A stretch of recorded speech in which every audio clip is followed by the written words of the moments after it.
abbiamo sollecitato da parte della Commissione d'inchiesta regionale di riprendere il lavoro che ha fatto la Commissione parlamentare a Roma, che ha dichiarato e che ha constatato che questa è stata una colossale truffa di massa che ha creato vittime. Queste vittime sono state confermate anche perché il Parlamento ha votato il fondo di solidarietà, fondo che è stato istituito e che ha 100 milioni di risorse. Crack popolari, oggi seconda riunione a Venezia dell'apposita commissione regionale, cui ancora una volta è stato chiesto di seguire una linea ben precisa, perché, dichiara Patrizio Miatello, abbiamo sentito, bisogna intervenire subito con il fondo, non c'è più tempo.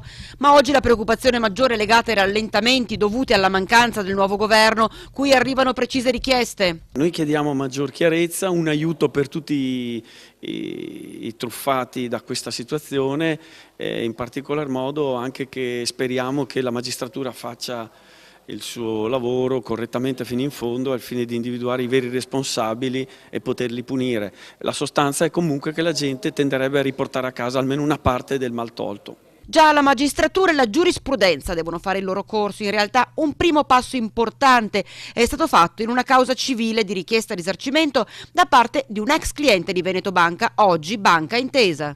Il Tribunale di Vicenza ha legittimato la mia richiesta di chiamata in causa di Intesa San Paolo. È un ottimo risultato perché è una prima sentenza a livello civile che dà questa possibilità e che comunque vede la possibilità che appunto l'istituto possa risarcire. Spero possa essere di aiuto anche ad altri risparmiatori e spero che la giurisprudenza volga in questo senso.